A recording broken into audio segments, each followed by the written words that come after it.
going on. I'm very excited for this one for a couple of reasons. One, we're doing things a little bit differently. The video production here is going to be jazzed up a bit, family. But even more exciting than that is I'm being joined by a good friend of mine, someone that has joined me twice on the podcast before, and for good reason. There's a reason why I would bring someone back on 3 times, and likely will be more times after that. It's because each and every time I have a conversation with this gentleman, it is one that I thoroughly enjoy. Let me just start and end with that. I'll leave it at that, actually, that I deeply enjoy each and every interaction that I have with this person, and I'm always left feeling like I've evolved, have expanded as a result. And so I'm looking forward to bring you all again one more time, Ascenders, my good friend Jay Plosker. But before we do that, let's hit him with the intro. Welcome to your awakening journey. Today's destinations include higher consciousness and actualized potential. If all ascenders could now please be seated in a comfortable meditative posture, we are about to ascend.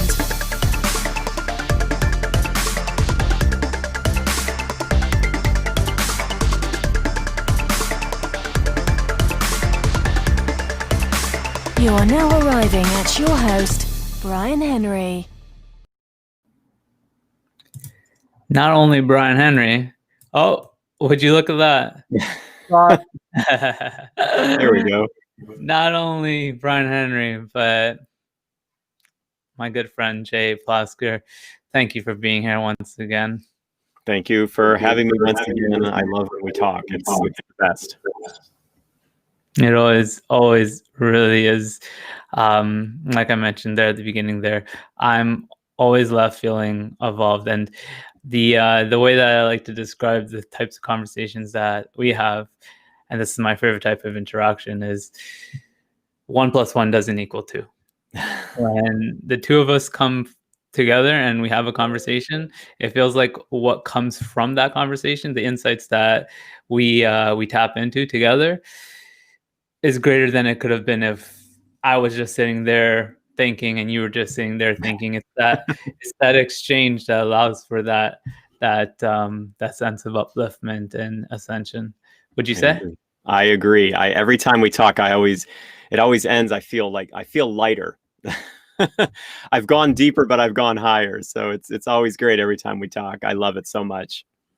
Lighter, deeper, and higher. Does it get better than that?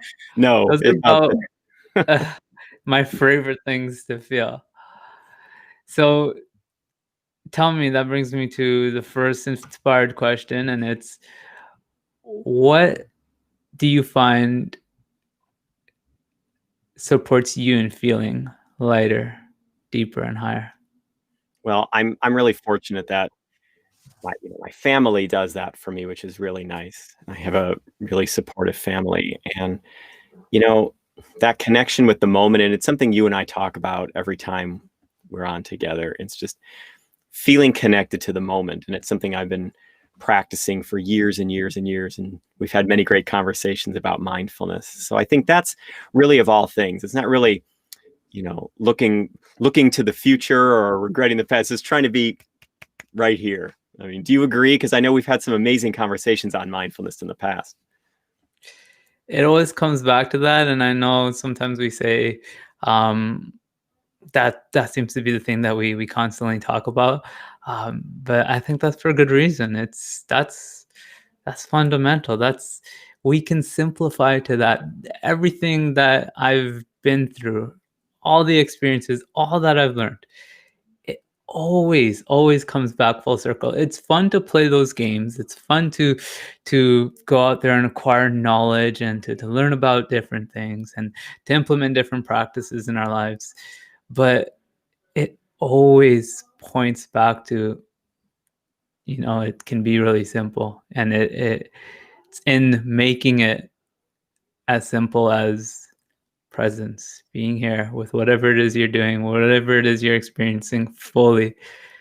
That's the only answer we really need. That's the truest answer. Yeah, because that space clears the way. This image just popped into my head of I planted something out back with my daughter the other day, and the first thing we had to do was dig a hole, right? So she's so cute. She's asking me, what's it going to grow into? What's it going to be? Well, that's fine, but the first thing we had to do was create a space, right? We had to create a moment in the earth. So we dug deep, and out of that, something will grow. So I think that's why mindfulness is so important, because it's that space. It's the starting point. It's the ground zero where we can, we can't get to one without zero. So that's why I like it. It's just it's an anchor. The moment's a place to start. So that's why I work so hard with these disciplines all the time, to create these habits, to create space.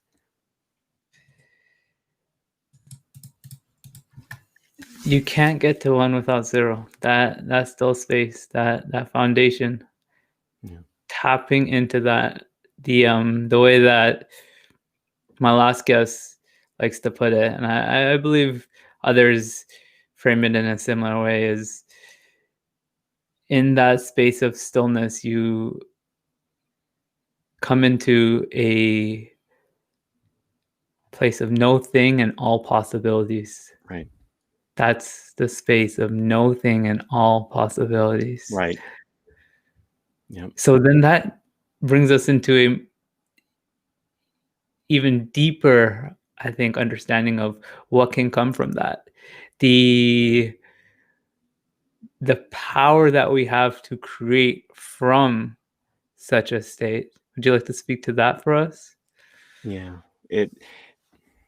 There is that clarity there, right? So when I don't know if your listeners are artists or writers, bloggers, podcasters, or just, people who like to just create meals or whatever it is, there's always that initial point. There's always that initial place. There's always that initial starting point, to go back to my daughter again, the clean brushes before we paint, right? Her big thing is the fresh piece of paper. She always wants a fresh piece of paper, fresh piece of paper. That the empty pan on the stove, that's the starting place. That's it. The empty mind. These are the great metaphors of history. These are the things we know, and for good reason. Blank canvases, clean brushes, clean paper, empty cups, empty pans. This is where it all comes from. This is where it all comes from. And then we can build and grow on that, but it all comes from space. It all comes from blank. An idea will just pop into your head. And for a lot of us, that happens when we're not doing anything in particular at all. It's the thinking about things that sometimes prevents me from solving the riddle. So I like to constantly be cleaning and clearing, because I think for me, that's where the best work is done. I mean, you can do work on a cluttered desk, but how much nicer to sit down to a clean, fresh workspace, right? Mm-hmm. I've come across this practice and approach in so many of the great thinkers of our time. I've seen so many times where it's said that when a problem was being approached, one of these individuals were stuck. I know Einstein was known for it. I want to say Tesla as well. What they would do when they were feeling stuck on trying to crack the code, breakthrough, was put everything aside, stop trying for a moment. Right. I think Einstein was said to take a hot bath. I think, if I'm not mistaken, I don't want to be, don't quote me on this, but if I recall correctly, it was the equation E equals mc squared arised when, or the theory of relativity, one or the other.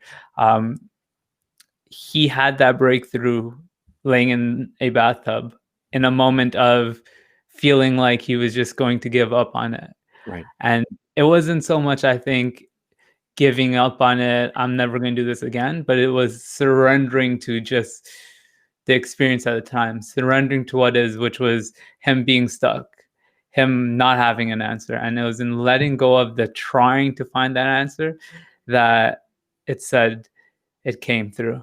Right. So I wholeheartedly have seen in my own life, but goes to throw something, that we hear of this sort of approach from so many greats, and it's when you're stuck on something, when there's a lacking sense of inspiration, if you will, perhaps the best thing that you can do is let go of trying to cultivate that, let go of trying to find the answer, and allow it to come to you. That's right. And there's 2 exciting points in life. When I was teaching, these are points that I would really emphasize with my students in the classroom is, when we come to the beginning of learning, we come to the beginning of what we don't know. And then when we come to the end of what we know. And those are 2 really exciting points. Those are 2 really critical places in a life. The start of the journey of knowledge, and when we come to the end of what we know, that the start of deep space. And I think that's a feeling, I think, that mindfulness type practices, meditation type practices, clearing type practices, grounding type practices, that's what they're either preparing us to start this journey, or they're welcoming us, at the end of this journey and getting us ready for what's next. So those are 2 very exciting places to be. And I think that's why mindfulness resonates so deeply with me, is because when I come out of a practice like that, I feel like I'm either, coming to the end of something and starting something new, or preparing for something new. And that's, for me at least, that's a really exciting place to be. I mean, does that resonate with you on any level? It does. Now I'm getting the imagery coming through. You're usually the one to bring through the amazing visuals. I once had a friend tell me, what happens before every big leap, before you actually jump from the floor physically, what always happens in that fraction of a second beforehand? There's always this pause. There's always this pause. There's always this moment of gathering your feet before each big leap. Mm-hmm. And that period, it's another way I like to describe it is it's this gestation period before a big new chapter, before inspiration arises. There's always, I find, this space of stillness, this space of emptiness. And like I think we're alluding to here, that allowing for that emptiness is allowing the space for something to rise from within it, something to come on in it. And that brings me to thinking that, if we, in that period of perhaps not feeling inspired, we gravitate towards distractions. And I think this can happen because, especially you're go, get it type, you're individual that wants to be making progress, constantly thinking about making progress and creating and making things happen. That period could actually be uncomfortable. Being in a place where you don't feel inspired or motivated, or might not yet know the next best step, we can look upon that, and I speak from experience here, when I say that can be very uncomfortable because there's something inside me that's saying, this is wrong. Why am I not motivated? Why don't I have the answer? And I get worried that I'm going to get stuck there. But again, it's when I surrender to that I find that I'm catapulted into a next big chapter. Right. So what's your experience been like with that? Have you found yourself in such a space and found yourself resisting it similarly? Yeah, all the time. Look, my books, when I start to write, there's that, and you and I have talked about this before, but it's that blank cursor. It's just blinking and blinking and blinking, and your hands are hovering there. That's the beginning of a journey, right? And so there's that anxiety, right? There's that almost a fear that comes up at the beginning of that, because you don't know which way to go. And you think you're going to think your way through the book, right? You're going to think your way through a 280-page novel or something. But what ends up happening is it's when sometimes I just back away. And this is like burned from, from all the things that I've written. And I write for a living too. My job is as a writer as well.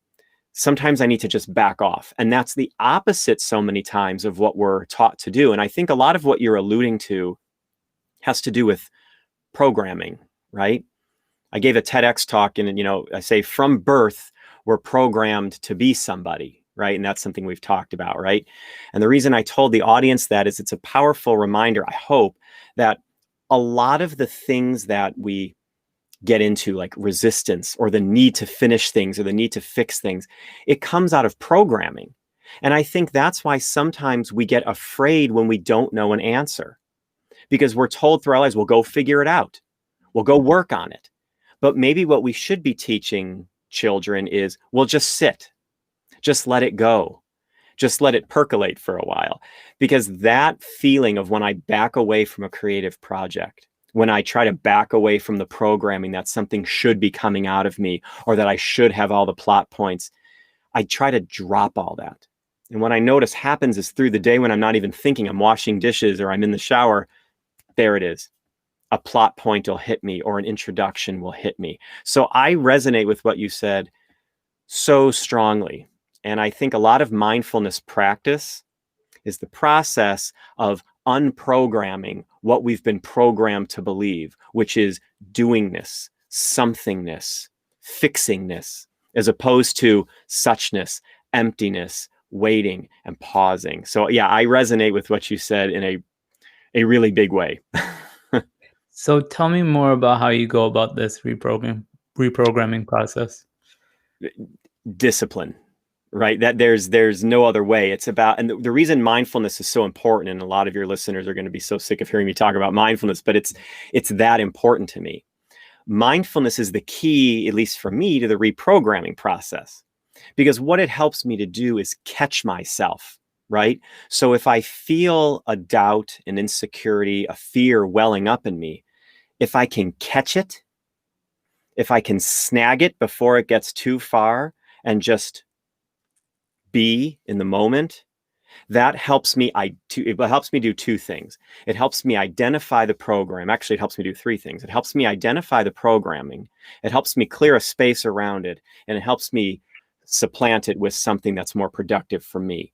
And so, look, these are things that are difficult to put in the word. When I was teaching philosophy, I used to say to my students, the hard thing about teaching philosophy is we have to take things that everyone takes for granted and make them somehow new and fresh.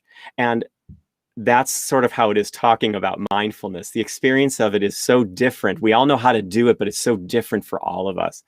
So hopefully that made sense to you, just speaking for me. Mindfulness is really the key tool for me for reprogramming. That's why I dedicate myself to it so much, so hard all day.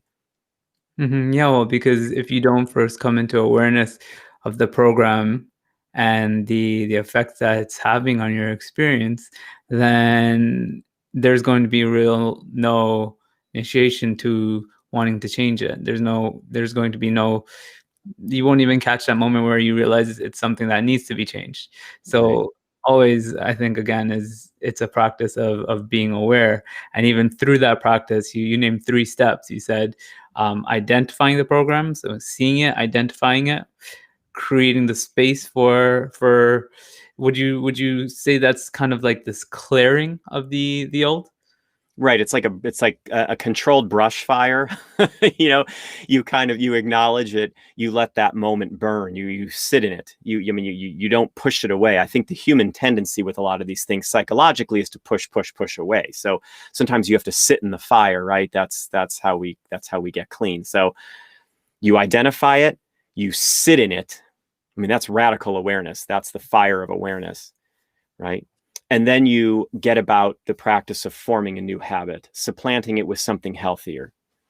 That could even take place in the kitchen. You go to reach for the snack, the unhealthy snack that you've programmed yourself to want. So it's something with sugar on it, right? You stop, you catch yourself, you sit in that craving for a minute, right? Without judgment. You sit in it. You have to sit in it because the reason that you're reaching for it is because you never took the time to sit in it before. You sit in it, and then maybe you reach for an apple instead. So you notice, you catch it, you sit in it, you replace it. And you do that over and over and over and over again. And it becomes habit. It becomes discipline. It becomes discernment. It becomes a way of life. Yeah.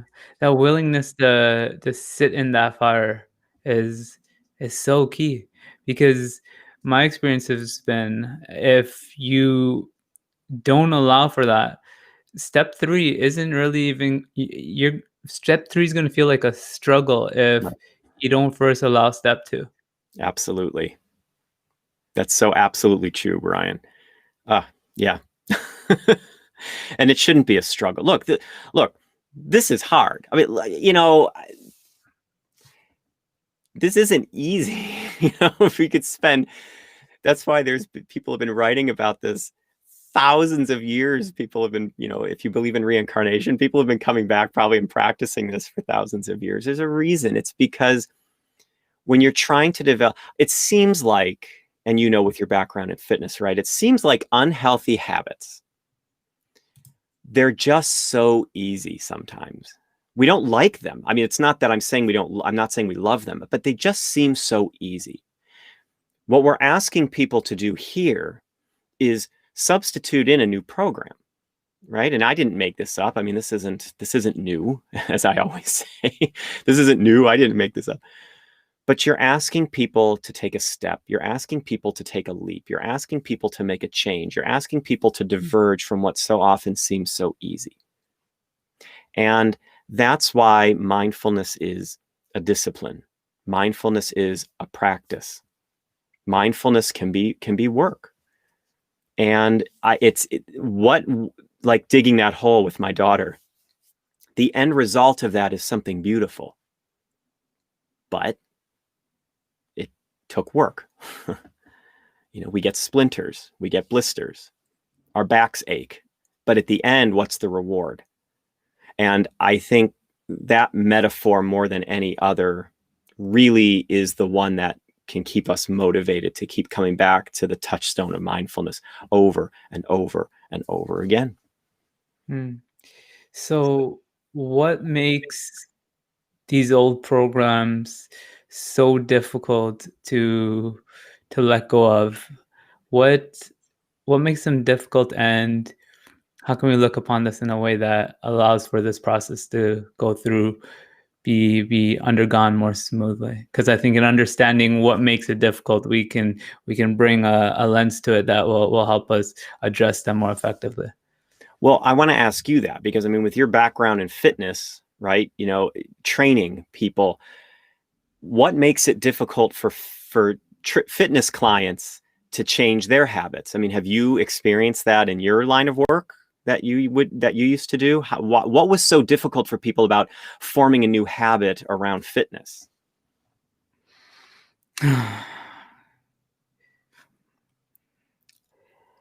What comes up is belief systems, and self-concept. I've seen two completely different things play out in someone that was trying to take on a new habit, even right at the beginning. And it's been one, the individual who struggled off the bat, right? Off the bat, it was constant relapse or not even being able to get the ball rolling. I've seen that play out.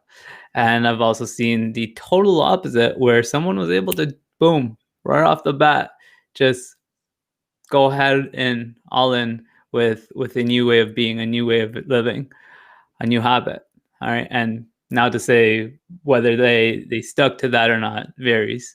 But I have seen many times where an individual, in the intention of taking upon a new habit, was able off the bat to be very consistent with it. And the thing that comes up for me when I think about what was the difference, what was the differing factor between those two, was always this it was always the sense of belief that you felt in the individual. Mm. When someone truly believes that they can change, the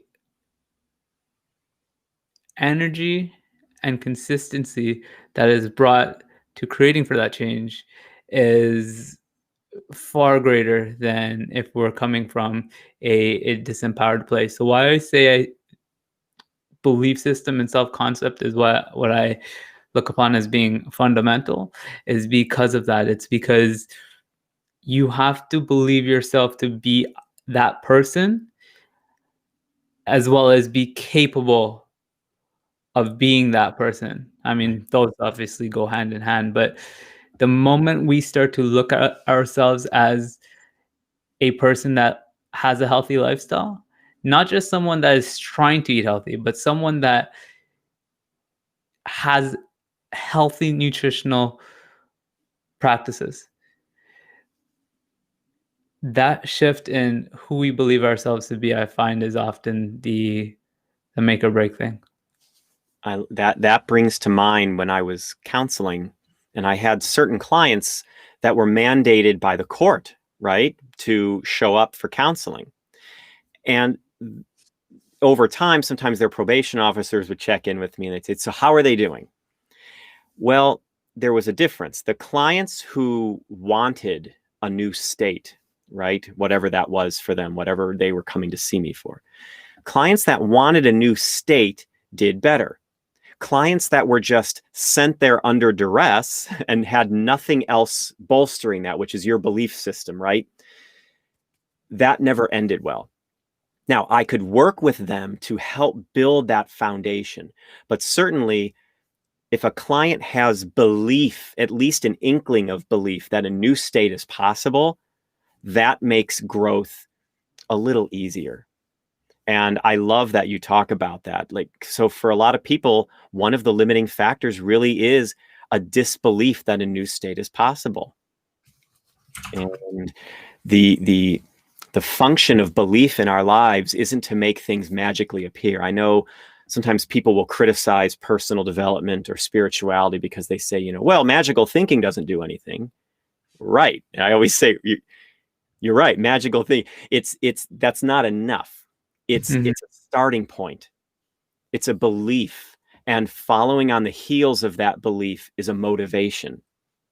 Following on the heels of that motivation is a step. Following on the heels of that step is another step. And then a goal is realized. And I think it starts with believing. And I know outside of the personal growth community, I know how that sounds. Inside the personal growth community, I know how it looks. And the difference between those two things is very powerful. And I think that's why one of the initiations into a community of growth is usually an element of belief. It doesn't have to be a belief in a God. It doesn't have to be a belief in the universe. A belief that a new state is possible. A belief that a new state is possible. Because outside of that, there really can't be motivation. Because there's nothing for which to be motivated. And like I said, I saw it firsthand as a counselor. I had a lot of clients that were mandated to see me.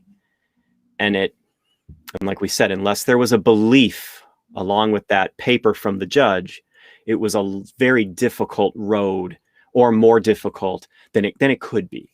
And that's not a judgment, it's a state. And you work from there. But I love that. I love that you bring up this idea of belief, because I think sometimes that gets lost. I think that gets lost in the discussion a lot of times. So how do we cultivate that? Belief? Can you cultivate it? I think it's the same as mindfulness. I think we're always going to come back, me, to the discipline camp. I think we can cultivate it through practice if it can be cultivated. A lot of people laugh. I know some of your listeners might remember, I think it was Stuart Smalley. He used to look in the mirror on Saturday Night Live. He'd say, "I'm good enough, I'm smart enough, and gosh darn it, people like me." That was a big sketch on Saturday Night Live back in I think it was the 90s. People make fun of that sketch. That was one of the things that people will use to make fun of personal growth, personal and spiritual development. But it's funny because the essence behind something like that, behind constantly repeating an idea to ourselves, is, I think, through the discipline of making these statements to ourselves, I think it does a few things to us. I think it changes our body chemistry. I think it can shift us from a cortisol mentality to an oxytocin mentality so that we feel like we're less in fear. And I think it creates emotional shifts for us. Because I think the more we tell ourselves something, the more we start to believe it. And I think an idea like that doesn't always sound credible at the start. But I've known a lot of people who have practiced that, especially when we were doing cognitive behavioral techniques through counseling, where it worked. And it doesn't just work because of magical thinking. It works because of discipline and repetition. It works because once you say the words, you start to believe yourself and you start to take actions in accord with those words.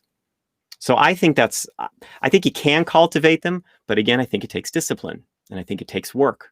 And I think that's sometimes where people fall away, including myself. So. Mm-hmm.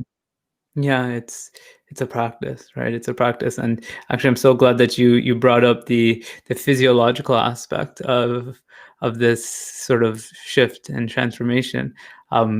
Science has shown us that our thinking can invoke physiological response in our bodies. And you mentioned two neurotransmitters there, cortisol and oxytocin, for those that may be unfamiliar.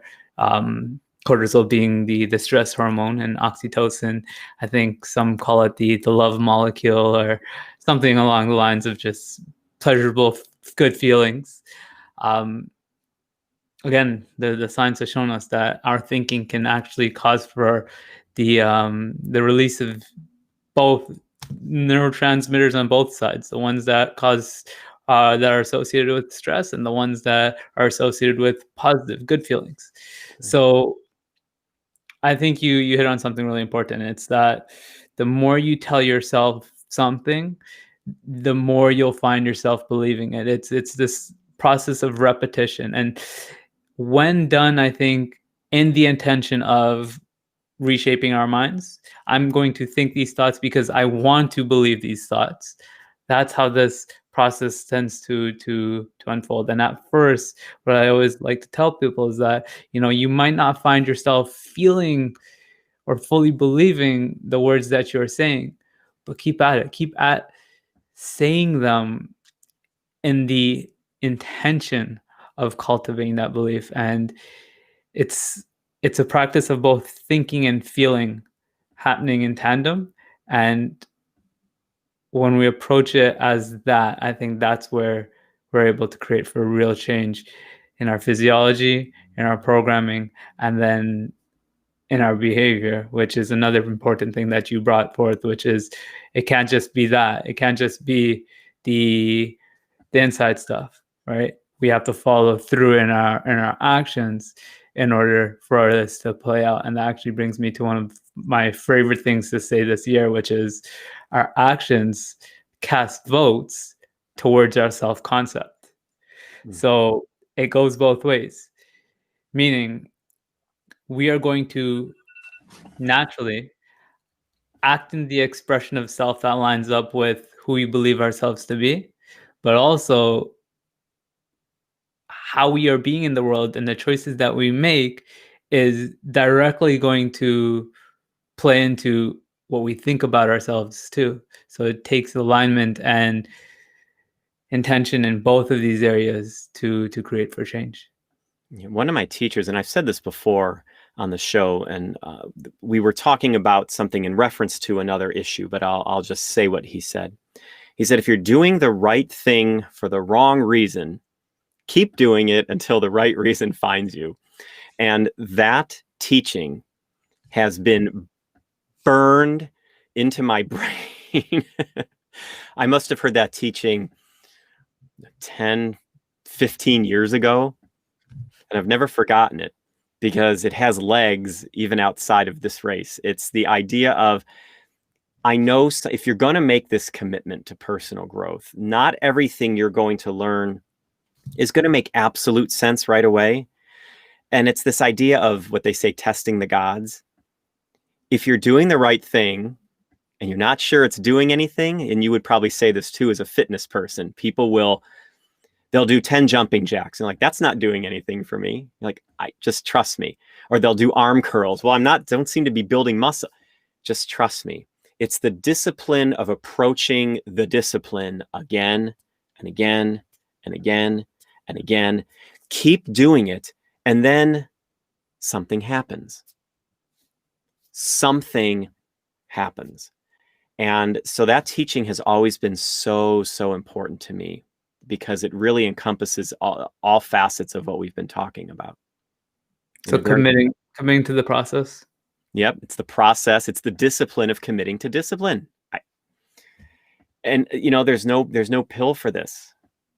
There's no single exercise to isolate this mindfulness muscle and build it over.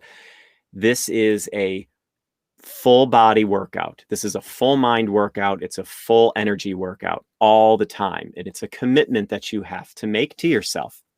And I think it's well worth it. I think it's well worth doing. And I think it does pay off. And like I said, test the gods, try it for yourself. That's really the only thing that there is to do, because we have to use our own experience as evidence. So right. I think truly the best thing that we can say to an individual is give it a shot.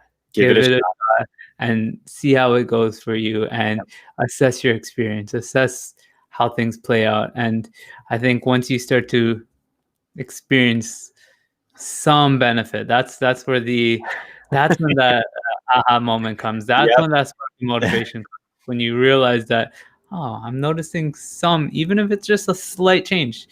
If this is invoking me even just a slight positive change, what does it have in store for me if I keep going? That's right.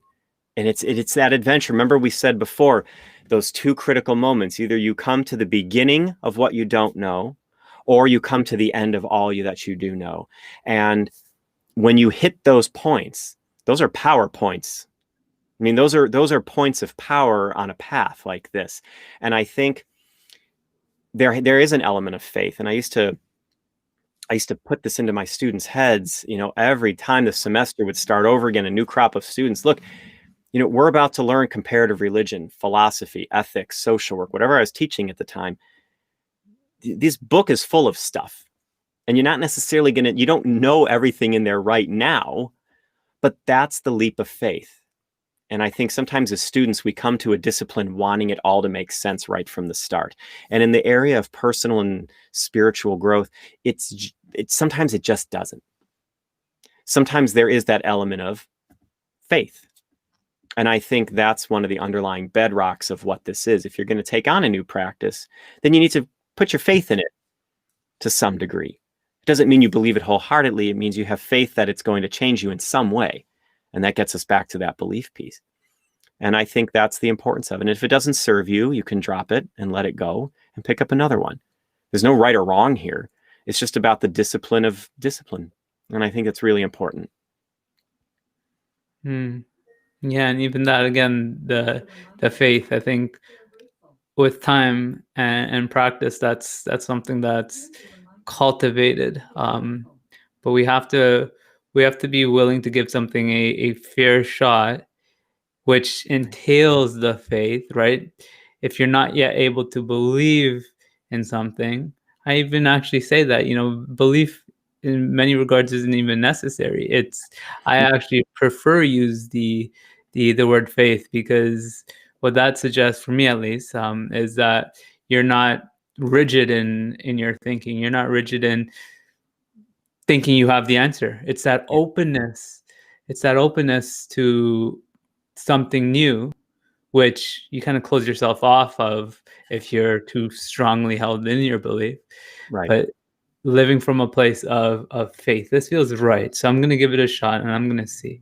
This feels right, so I'm going to move into it and explore from there. And when I am met by what it is I'm met by. Then there's a new moment to be approached again and again and again. But again, just always approaching things from this moment, taking this moment for what it is, and drawing from it the insight that is here for you. That's right. That's right. And so it's very important. It's a full, like I said, it's a full body, mind, and energy workout. And once you activate all those things, stuff happens. Stuff happens. I always say that. I've been interviewed before and somebody's like, what happens? And I'm like, what happens is unique to each person. Because even if nothing happens, that's still progress. Because you took a step. You tried something. Maybe you didn't get the results you were expecting. Well, then you've learned something about expectations, haven't you? And I think there's no such thing as a bad experience in terms of trying things new like this. So any step is data. Any step is information. So there just can't be a right or wrong, Bryan. There just can't be. There just cannot be. There's only our feelings. That's our guidepost. That's our guidepost.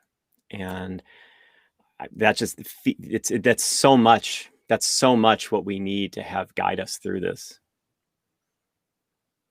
That shift in perspective that you are pointing to there, looking at each experience as not being either good or bad, but being something that you can learn from.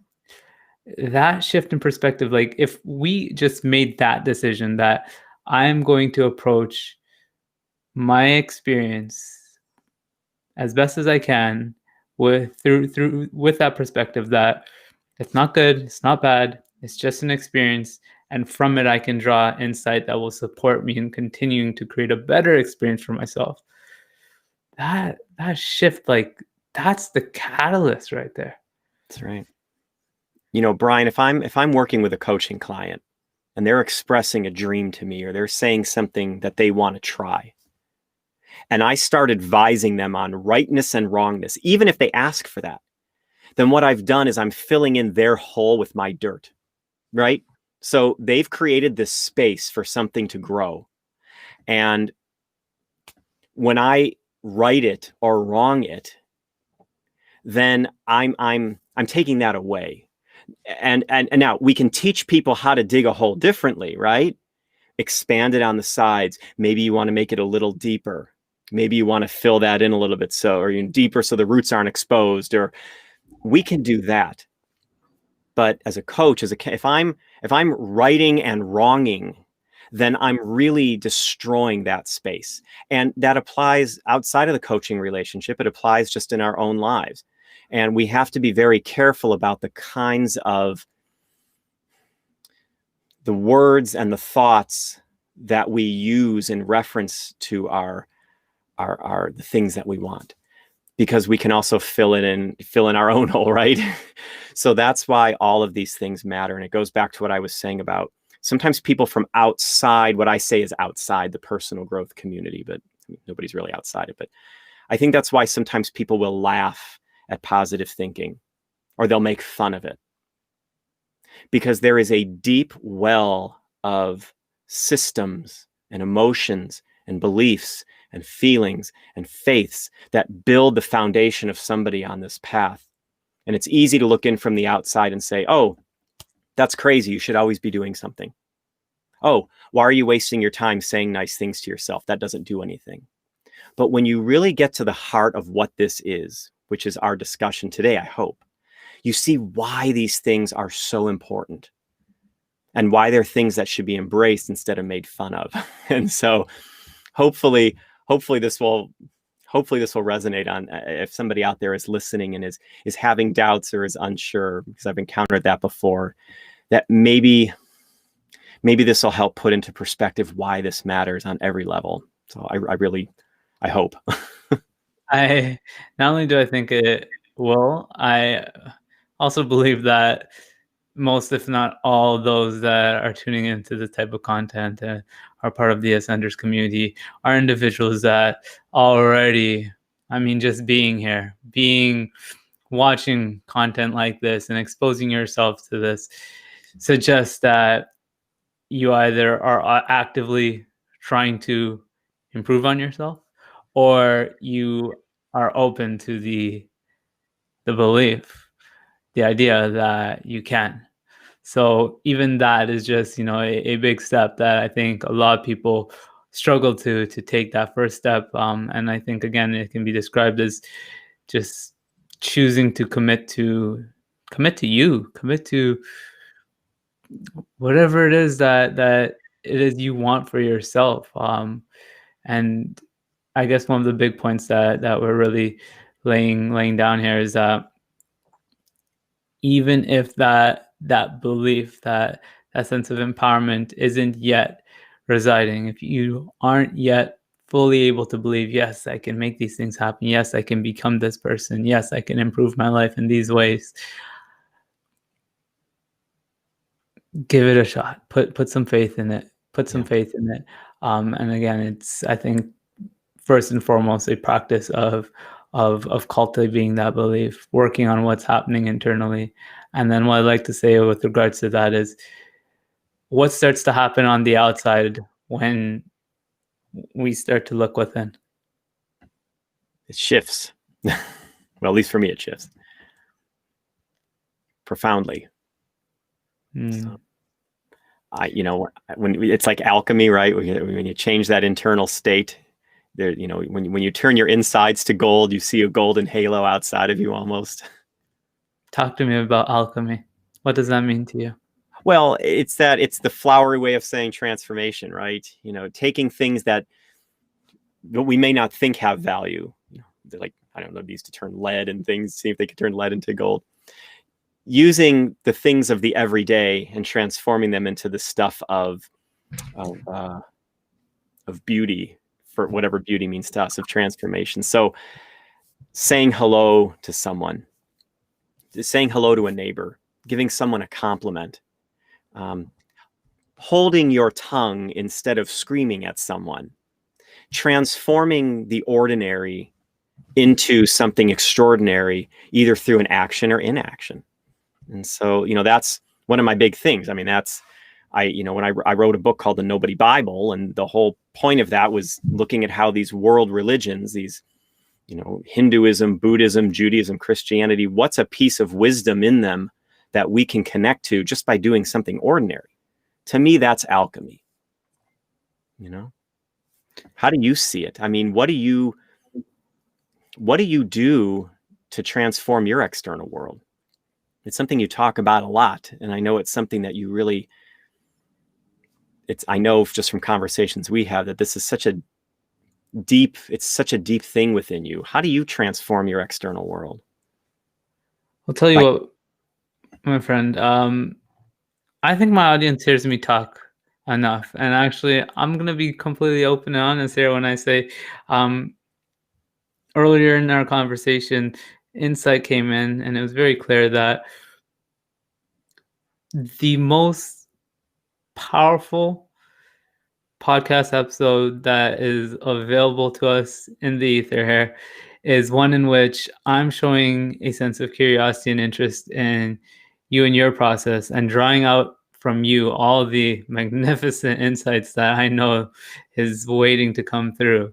I would be happy to share, and I am happy sharing, but I have to be true in saying that I realize that I do believe that we'll get more out of this experience. This collective will get more out of this experience if I went deeper into trying to understand the way that you approach these things. Isn't that funny? And as a guest, I find the most satisfying interviews are the one where the host shares their insights. So, okay, but we'll go with yours for now. So, from one it can be both. It to certainly can be both. For me, alchemy is really just a flowery way of saying transformation. And that's, like I said, I take the stuff of ordinary day and I try to make it into something that I feel can either touch me or others all the time.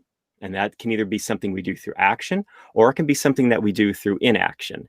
And I don't know. There's really nothing magical to it. It's about, I think the key for, since we're not trying to turn lead into gold here, I think the key for modern alchemy comes down to decisions, right? So there's no magical incantation. There's no spell you have to cast. It's really making a decision. So if you can feel yourself getting angry, right? And you hold back, you've made a decision. That decision transforms the outside world because you've saved yourself from potentially embarrassing yourself or saying something you'll regret. And you've spared the other person anger, embarrassment, whatever was going to happen there. And it's a simple decision you make. But the outcome of decisions, right? The outcome of simple everyday decisions can be transforming. You may be the only person that day that smiled and nodded to someone on the train. You may be the only person that showed them any kind of kindness that day. You don't know the effects of that. Somebody who cuts you off in traffic may be doing it because you may be the only person that day that didn't act out when they did something. That can change worlds. You can change somebody's entire world just by one decision. You can change your internal world just by one decision. So that to me is this idea of alchemy. And it's a decision we make inside, but the changes outside are monumental. So that's how I see it. That's what it is for me. That is so powerful. The key to modern day alchemy are decisions, that choice.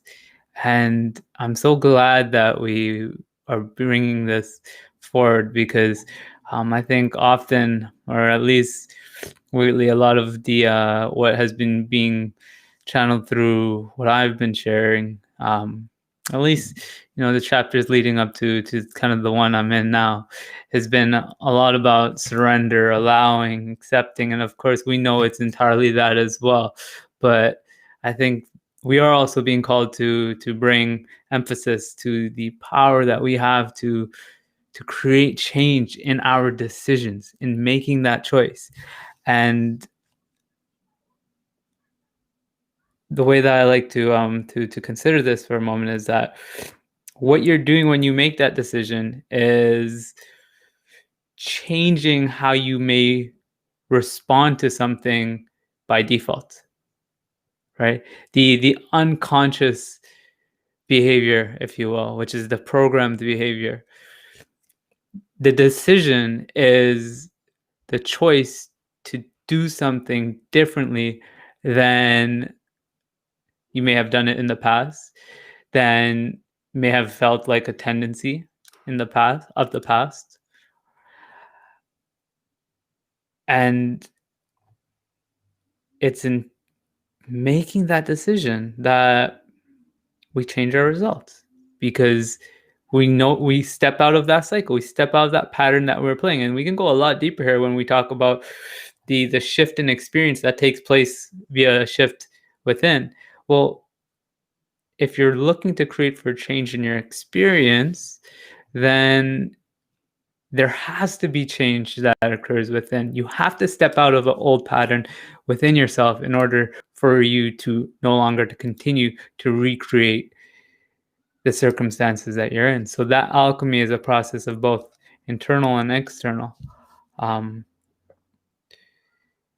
And again, I mean, maybe we're running it into the ground, but I don't think we could say it enough. It's a practice of awareness to even recognize that, one, you can consciously choose, and giving yourself that opening to consciously choose. That's right. That's right. It all works together. There's no way, I don't think there's no way to get around awareness. It doesn't matter. It doesn't matter how many books we read.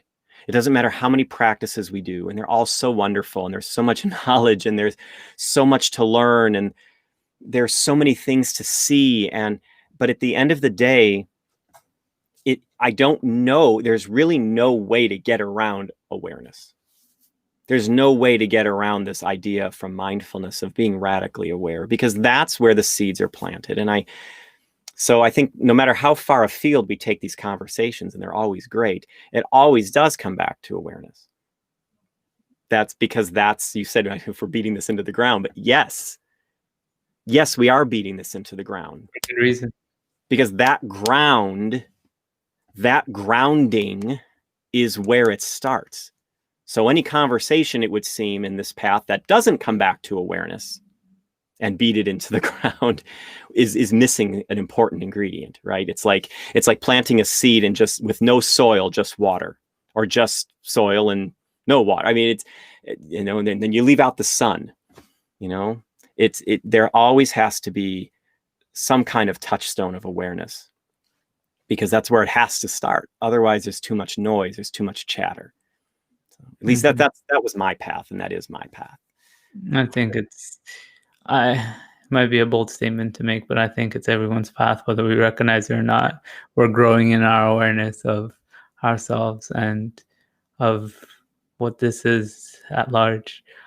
So I feel inspired to ask you, get into a little bit more personal story here, if you feel called to share.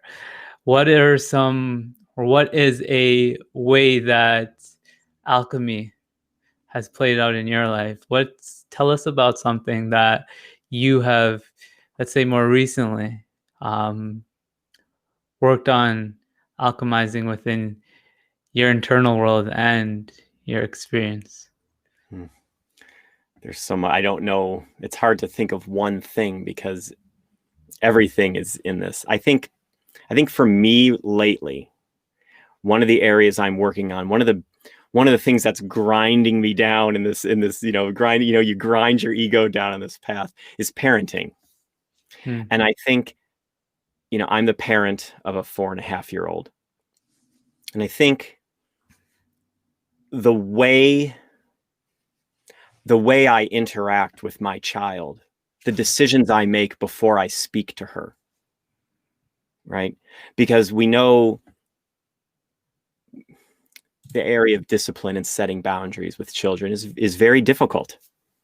And so I think that's one area where I've really had to monitor my speech, and I've really had to be careful what kind of things I say, because I notice that when I speak softer words, gentler words, kinder words, the results I get back from that are much more significant than when I speak a little more harshly. So is that the kind of thing that you're talking about? Of course, a perfect real life example of how this plays out, and an intention that I'm sure someone like you has, and probably I take it that this is a priority in your life. Well, it's the priority. Because you're considering the way in which your words can influence her programming process. Mm-hmm. And it's tough for me. Look, this is an area I struggle with. One of the areas I need to work on in life is patience. That was never really a strong point of mine. Anxiety, I've told you before, and, the TEDx talk and some of the books I've written come out of my struggles with anxiety, like to a really difficult place that I've been with that. And I think one of the outgrowths of being an anxious person is I've become a rather impatient person, because I think sometimes we want the trigger to anxiety to come and go and be over with. And when you have a child in your life, children know how to push those buttons. They're just smart that way. And so they grind our ego down. They grind our expectations down, because they always act against our expectations, because, a 40-some-year-old person standing in front of a 4-year-old, we're going to have two different expectations of what life should be. So we have to keep putting ourselves, and my whole thing with nobody life, right? You have to keep moving yourself aside. You have to keep standing in radical, say it with me, Bryan, awareness of exactly what you're thinking and what you're feeling in that moment. And I think in the heat of a moment with a child, when they're throwing a tantrum or thwarting an expectation that you have as a parent, I think it's very easy to say certain things and act out in certain ways that that we really need to be aware of. And so that's one way. That's one way. That's right now the way where I'm really trying to create that external transformation and that internal transformation. And it's the hardest thing I've ever done. Have you noticed improvement? Oh, one of the things with a kid is you have to improve in some ways. I mean, at least that's how I looked at it as a parent. For me, at least, parenting wasn't a place where I felt like I could stay stagnant. You just can't. I mean, you can have a blog and a YouTube, all these things, and maybe you haven't blogged in a while. Or maybe, these are things that you can let them go, come back and revisit them. Maybe you change careers, whatever. You can't do that with a kid. I mean, as a committed parent, I know that I need to show improvement. That's on me as the adult. If I want her to grow, then I need to grow as well. Otherwise, this whole thing it's not going to work. So yeah, at least I hope I'm making improvements. You'd have to ask my wife, but and my kid. But I certainly feel like I have. But it's an everyday thing. And I told you, that TEDx talk I gave is I'm teaching my daughter to be nobody. Well, the only way I can teach her that, the only way I can teach her to step aside, to show kindness, to show compassion, to show awareness, is if I model that for her on some level. And by the way, if I call myself out, and I do this, look, my kid's real smart. I call myself out when I fall short, and I correct myself very publicly for that. And so that's, I hold myself accountable in front of her for that, because I would want her to do the same as she grows. So hopefully I have made some progress. I think I have. If you believe you have, my friend, I am so certain that you have. For the listeners that maybe not be familiar with the whole concept of nobody, because you throw it out there, you did a TED Talk talking about becoming nobody, or the title is "You're Teaching Your Daughter to Become Nobody," correct? I don't want to dissect that concept today again, because it is something that we've dived into in the past. So what I did want to mention is, if you haven't caught any of the past episodes that I did with JA, the links to those will be in the description. I want to remember the episode numbers. I believe it's episode 12. The last one, I'm not sure. So you know what? The links will be in the description. Those get really deep into what it means to integrate the nobody and the power in that. But one area that I feel like you and I actually haven't gone too deep into, and this goes back, I think, further than your journey of being a parent, but I'd love to hear this story, because I don't think I even personally know too much about it. Is you've brought up the whole struggle with anxiety in the past. I know that's something that you've dealt with, but I don't think I've ever heard you kind of really describe what that rock bottom looked like, or where that even showed up in your life. Is that something you're willing to share a little bit about? Well, I can share some of it. I mean, look, anxiety is a common human experience, right? It's stress on overdrive, right? It's worry on overdrive. And I can remember. Sorry to cut you off, but let me get a little bit deeper here. Take me to rock bottom. Oh, well, I don't know if we're going to go to rock bottom, but I will. Take me to the rock bottom that you're willing to speak to. I remember coming to a place, and this is in the talk, this is in the TEDx talk, this is the story I chose to share, because there are others, but this is the one I choose to share. I was so much in worry and stress about the future that I had come to a place where I honestly didn't know if I was going to have a future. And I was absolutely, completely paralyzed in my life. And I had just graduated from professional school. And I was in a really bad place. I had entered a place of paralysis in my life. And I wasn't even sure that things were going to continue. And that was rock bottom. That was in my late 20s. And I remember, though, before that, I mean, I had been an anxious kid, right? And I had grown into an anxious adolescent. And then it all, like you said, it came to a head over this course of time in my late 20s. And I was, I had to make a decision. Here we go again, right? I was never here. I was either ruminating on the past in those depressive feelings, or I was leaping ahead into the future into anxiety. So I was never here. I was never in the moment. And that's where the importance of, I had I don't know how deep you want me to go into this, but I had a interaction with a spiritual teacher.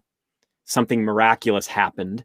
And out of that grew my and not expect me to want to know more. Something miraculous happened. If you want to tell us about the what unfolded from there and then come back to that, sure. But maybe it makes more sense to tell us what happened. Okay. Well, I don't know how much time we have, and I don't want to, it's Well, out there. What? Do you have a hard cut? No. Okay, well, I have a good 35 minutes left, so let's hear about this experience that seemed to be a turning point for you. Well, a lot of times, listeners who've heard me before, or if you listen to my videos or anything, sometimes you'll hear me refer to my teacher. I had been studying with this particular teacher for maybe 7 or 8 years. And once a year, this teacher would meet with the students for like 5 to 10 minutes. And he'd say to us, we'd go into this room and he'd say, you can ask one question, you'll have the ear of the universe. Well, this is a big moment. If you knew my teacher like I did, you know that this is a big moment for any of us. And I was just in this awful place. So I'm sitting in front of him and I can't think of anything to ask. You know how that happens, right? You finally get your chance to get an answer and your mind goes blank. So I said, should I continue on my current career path? Because that was a big trigger for me, and that I don't need to go into. And he said to me, I want you to remember something. He said, what you do for a living doesn't define you. It's only work. He said, I'm going to have the universe bring you that message. Okay, great. So I went back home and Bryan, when I tell you I was in a really bad place, I was in a really, really, really, really bad place. Okay. So I had this experience, but it right, when we're not grounded, when we're not aware, these things pass us by, right? We miss the significance of these moments.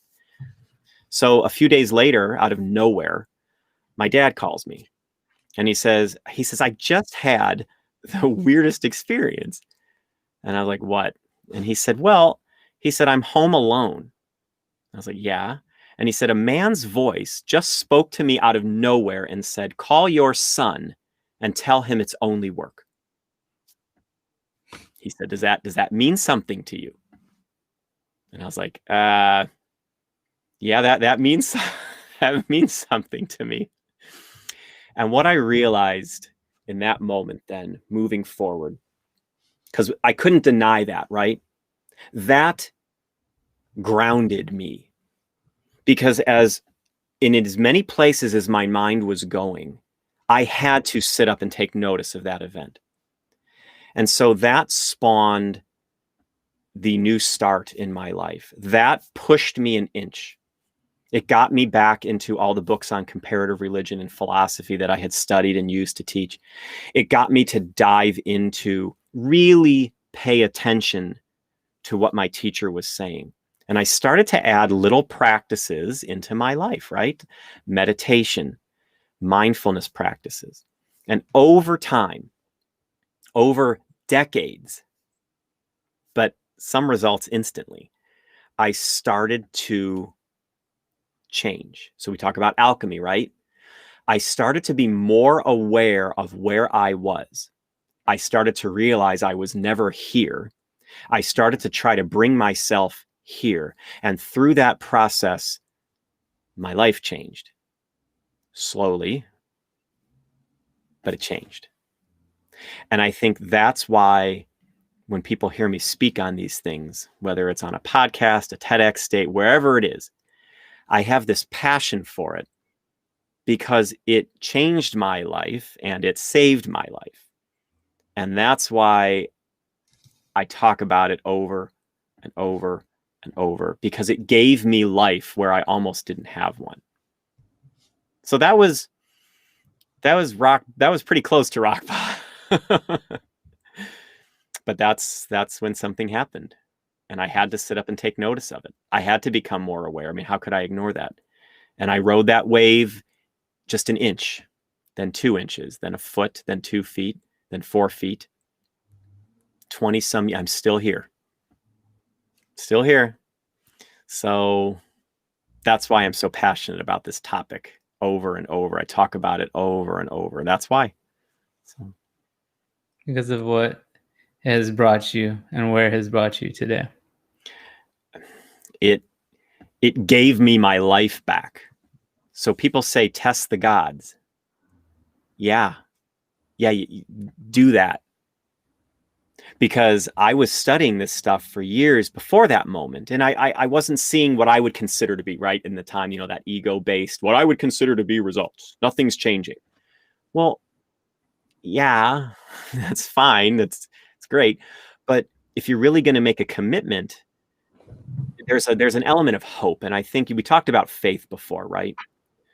I think there's also an element of hope, right? I think somewhere in the back of our minds, even when we reach rock bottom, and again, I can only speak from my experience. That's the only experience I'm entitled to speak on is my own. But somewhere in the back of my head, there was hope that things could change.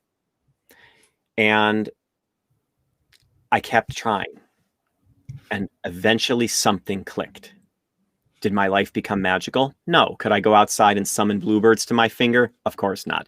Could I manifest riches no, that's not how it looks. It was slowly peeling away layers of resistance. It was slowly uncovering layers of ego. Time after time after time after time. And I'm still doing it. And it's been decades. But you know what? I have that momentum behind me because I have that hope. And I think that's just a little bit of hope can take you a long way, Bryan. I'm glad that you brought up the word momentum. Definitely one that I found myself thinking about there, but also hope. I think that I'd like to believe that I do believe that always is there. There's always a shimmer of that in an individual. I don't know if that fire can ever fully go out. They might become so distanced from it, and they might become so suppressed that feelings of hopelessness, or what they would describe as hopelessness, may arise. But I don't know if there can ever be no hope within the depths of our soul. And it's that moment where that gets ignited or gets felt a little bit that I find that a lot of people start to really create for change. I want to say that we all have a rock bottom. We all hit some kind of low point in our life, and I'm so glad to hear you share the story about yours, because I think it can really do some good when someone that may not yet, be in a place that they would describe as a good place, or someone that is still struggling with something like anxiety, hears this. It's able to help them tap into a little bit of their hope. Yeah, one thing I always hope for people is they don't get into, and I used to say this to my counseling clients, is, don't get into comparison struggles. Right? Because sometimes I'd have one client who would talk about a struggle with a particular drug or a particular health issue they were having. And then it would almost be like a denigration of someone else's struggle that didn't seem objectively to be of the same degree. Okay. Mm-hmm. And I would notice sometimes that people would shut down if they didn't think that their struggle could live up to the other person's struggle. That's a really dangerous place to go, because I think one of the stigmas attached to anxiety is that it's not a real thing, and that it's real, but we all have it, or you just get over it. Okay, but I think that's very dangerous thinking, And so one of the reasons I talk about my anxiety struggle in different contexts is because I want people to know that it's real. Like maybe they've never heard anyone else talk about a struggle with real anxiety. Because I've had that happen before. I've had people say, I thought I was just, it matters. And everyone has, like you just said, I'm so glad you said that. On some level, everybody has a rock bottom. It could be a writer who's just given up on writing. That could be a rock bottom. It doesn't have to be something out of Hollywood. It can be a parent who's losing hope. It can be somebody struggling with an illness and they feel like they're losing the. It doesn't have to be this grand thing. It's your story. And whatever the low point of your story is, that's the low point.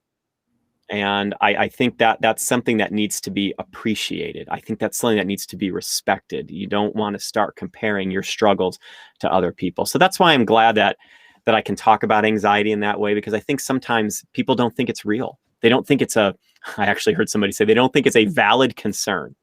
Okay. But it was for me. Mm-hmm. So hopefully it touches people on some level if they don't believe that it matters, because I'm here to say it does.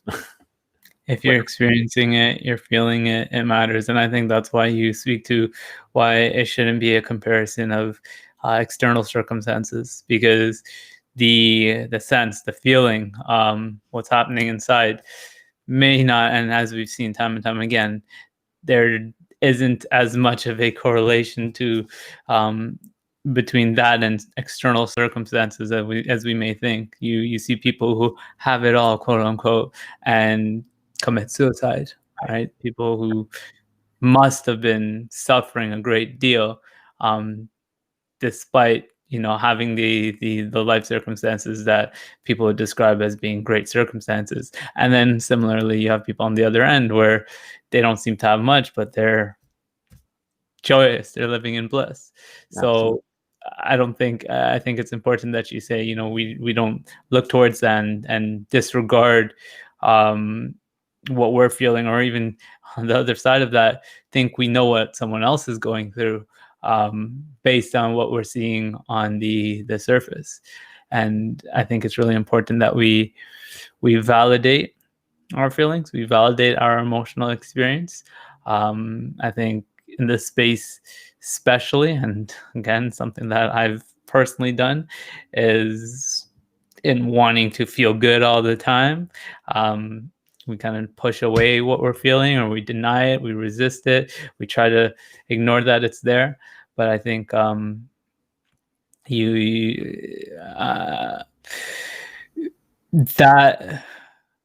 from my experience, only perpetuates what's happening internally. So it's important that we're able to look at that and say, I'm experiencing this, I'm feeling this, it's very real. And I think your story does a great job of sharing with the listeners that, if this is something that you're struggling with, one, don't shun it, don't resist it. It's happening. But also two, you're able to step out of that. People have done it before, you've done it before, my friend, and we're always growing, and we all have the power within us, the key to modern alchemy, to make a decision, and doing so, make a change. Yeah. Look, if a child, my child comes home with a macaroni drawing, with glued pieces on it, I don't hold that up to a Picasso and go, well, looks like you still have some work to do. I mean, people are doing the best they can with the resources that they have. And what's a masterpiece is going to look different for every person. What's rock bottom is going to look different for every person. And I think, I speak as a coach and a counselor, it's to see these things equally. A macaroni sculpture and a Michelangelo, from a four-year-old and a Michelangelo, have equal worth to me. Because they're coming from a place of creativity. If we look at life as coming from a place of genius, we're never going to find, we're going to be really lonely. But if we look at it from a standpoint of passion and effort, then it removes a lot of those layers. And the reason I bring that up is because that's the image that comes to mind. We're talking about comparisons of struggles and comparisons of rock bottoms. And it's an example that I used to use with my clients all the time. Don't compare struggles. My teacher also used to say, people are giving you the best they can in the moment, even if you don't believe it. And that applies to ourselves as it applies to anybody. So whatever your struggle is, look, that's your struggle. And you need to own that. I'm sorry. And I say I'm sorry because sometimes people don't want to, I'm speaking like I did in my account. I'm sorry. You have to own that. You can't just shove that away. As I said in one of my things, there's no room in your own head where you don't dwell. So when you push those things aside, when you say you clean the house, but really you just shoved everything into the laundry room, it's still there. It's just in the laundry room. So whatever your moments are for you, whatever those low points are for you, they're yours. And, look at them. Even if you want to shove them away, take them out once in a while and look at them in the light and see how they're doing. So don't ever get into that comparison game, because it's a very dark road to start down, because it denies experience, and anything that denies experience opposes light. So just embrace that. Wow, beautifully put. Anything that denies experience opposes light. That's not original, is it? Or is that something you've heard before? No, I just wow, what a download. I'm Bryan, say that anything that denies experience opposes light. And it's in allowing for that light to shine through that we are able to dissolve and allow for that which it doesn't serve us to be released, and for something new, something brighter to take its place. All right, my brother, we are going to begin to wrap things up here, but you're going to be guest number 2 that I asked this question to in a row. It's a kind of a revision to a question I used to ask, but I just recently started back asking this as the last question of the show. So thank you for being the second person to what will very likely be a ongoing thing. You ready for this? This is a big one. I'm ready. My friend, if in this moment you realized the potential to communicate telepathically to all of humanity at once, right here, right now, what would you say? All right. For everyone listening, I just want to say, no, he did not tell me beforehand that he was going to ask this question. Right? I'd probably tell people to take a breath. I'm trying to imagine what it would be like, Bryan, if 7 to 8 billion people stopped what they were doing for 1 second and took a collective breath. Can you imagine what that would feel like? So I would probably say something of that order, because really it's a way of telling people to get grounded here and now. Now, that may not be as elegant. I don't know how other people would answer that. There's so many wonderful, elegant answers I could give. But you know what, Bryan? It just wouldn't be me to say anything other than get grounded right now, because I'm trying to imagine the feeling on an energetic level of 8 billion people grounding themselves and taking a collective breath. I can't even imagine what that would be like. So I'm going with that answer. It might be different tomorrow, but that's the one I'm going with now. If that's what a being as pure as you is being inspired to share and say, I, without a doubt, believe that it holds great importance. So what we are all going to actually do right now, it's not the entire world, but don't discount the power that you have to create for a change, through a change within yourself. So I'm going to invite us all together. Actually, would you do the honors here, my brother, of just guiding us through this grounding, this breath? Man, I'm going to do it too. So I'm just going to close my eyes. And if everyone else wants to, they're certainly welcome to. and just become totally aware of your body.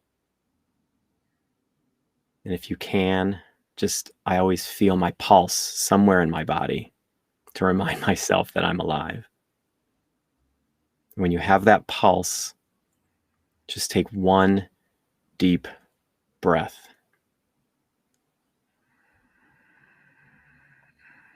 Let it out nice and slow.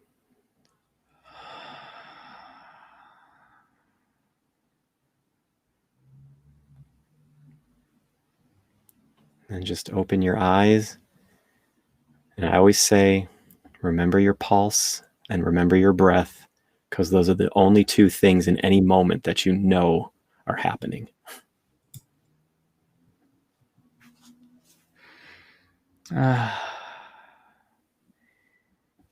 It feels so good to be here. I love talking to you, Bryan.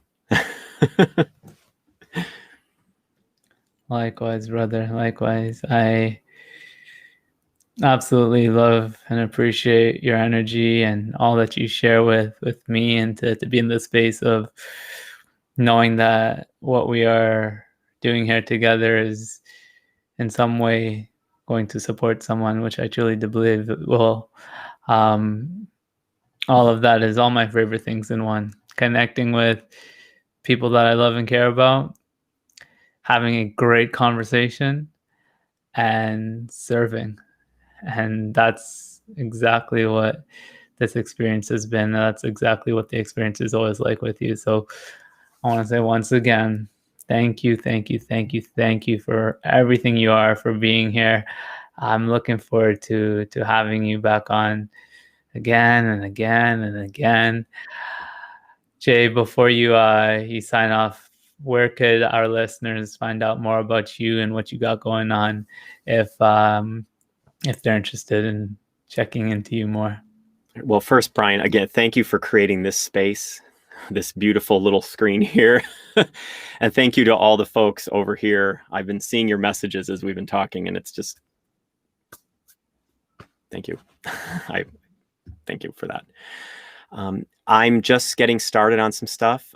If you want to go to Plosker/links, you can find my books there. I wrote a book called An Audible Silence. I wrote a book called The Nobody Bible. I'd love to have everybody. I have a free mindfulness quick start guide if you're interested in mindfulness, and I'd love to have your listeners sign up for that. I love the energy that your listeners have, and I would just love to have them join my mailing list. I hardly send anything out. I'm going to start sending stuff out this month, but I'd love to have people join the mailing list and get that quick start guide, to join me on YouTube, and to help me grow this community. I have a Facebook group called Nobody Life. It's a little private group. Sometimes we put some fun stuff in there, but Plosker/links will get people there. And it's a beautiful community you're growing, Bryan. I've met some folks in it very intimately, and I really appreciate this, and I appreciate the space, and I appreciate your community, and I just appreciate it. So thank you very much for giving me this time. I'm going to say it one more time, though it won't be the last time I express my gratitude towards you. Jay, thank you again for joining us on this episode of Awaken. Ascenders, thank you all for being here. Doing this as a live stream is always a lot of fun, so I do think I'm going to be doing so more consistently as a live.